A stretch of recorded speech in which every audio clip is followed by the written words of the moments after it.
ರಾಮಾಯಣ ನಡೆದಂತಹ ಕಾಲದಲ್ಲಿ ರಾವಣ ಸೀತಾದೇವಿಯನ್ನು ಅಪಹರಿಸಿಕೊಂಡು ಹೋಗ್ತಾರೆ. ಹೋಗುವಂತಹ ಸಮಯದಲ್ಲಿ ಸೀತಾ ಮಾತೆಯು ದಿಕ್ಕು ತೋಚದೆ ರಾಮ ರಾಮ ಅಂತ ಕೂಗ್ತಾರೆ. ಆ ಕೂಗನ್ನ ಕೇಳಿಸಿಕೊಂಡ ಜಟಾಯು ಪಕ್ಷಿ ಅಮ್ಮನಿಗೇನು ಆಪತ್ತಾಗಿದೆ ಅಂತ ಸೀತಾ ಮಾತೆಯನ್ನ ಕಾಪಾಡ್ಲಿಕ್ಕೆ ಹೋಗ್ತಾರೆ. ಆಗ ಕೋಪಿಷ್ಠನಾದ ರಾವಣಾಸುರ ತನ್ನ ಕತ್ತಿಯಿಂದ ಜಟಾಯು ಪಕ್ಷಿ 2 ರೆಕ್ಕೆಗಳನ್ನ ಹೊಡೆಯುತ್ತಾನೆ. ಆಗ ಜಟಾಯು ಪಕ್ಷಿ ಆ ಸ್ಥಳದಲ್ಲೇ ಪ್ರಾಣ ಬಿಡಬೇಕು, ಆದ್ರೆ ಮಾತು ಕೊಟ್ಟಿರ್ತಾನೆ ಲಕ್ಷ್ಮಣನಿಗೆ, ನಾನು ಸೀತಾದೇವಿಯನ್ನು ಕಾಪಾಡ್ತೀನಪ್ಪ ಅಂತ.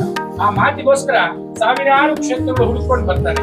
ಕೊನೆಗೆ ಈ ಕ್ಷೇತ್ರದಲ್ಲಿ ರಾಮ ಲಕ್ಷ್ಮಣನ ಭೇಟಿ ಮಾಡಿ ನಡೆದಂತಹ ವಿಷಯವೆಲ್ಲ ಅವರಿಗೆ ಹೇಳಿ, ನನ್ನನ್ನು ಕ್ಷಮಿಸಬೇಡಿ ಸ್ವಾಮಿ, ನಾನು ಕಾಪಾಡ್ಲಿಕ್ಕೆ ಆಗಲಿಲ್ಲ, ಬಲಶಾಲಿಯಾದ ರಾವಣನ ಮುಂದೆ ನನ್ನ ಶಕ್ತಿ ಏನು ಮೀರಲಿಲ್ಲ, ನಾನು ಸೋತು ಬಿಟ್ಟೆ ಅಂತ ಹೇಳಿ ಅವರಿಗೆ ತಪ್ಪಾಯ್ತು ಅಂತ ಅವರ ಪಾದದ ಮೇಲೆ ಕ್ಷಮಾಪಣೆ ಹೇಳಿ ಪ್ರಾಣಾರ್ಪಣೆ ಮಾಡಿ. ಆದ್ರಿಂದ ಈ ಕ್ಷೇತ್ರವನ್ನ ರಾವಣ ಕೊಲ್ಲಲ್ಪಟ್ಟಂತಹ ಜಟಾಯು ಪಕ್ಷಿ ಪ್ರಾಣ ಬಿಟ್ಟ ಸ್ಥಳ ಇದು ಕುಲದೇವಿ ಅಂತ ಈ ಊರ ಹೆಸರು. ಜಯಂತಿರಾರಮಣ ಗೋವಿಂದ.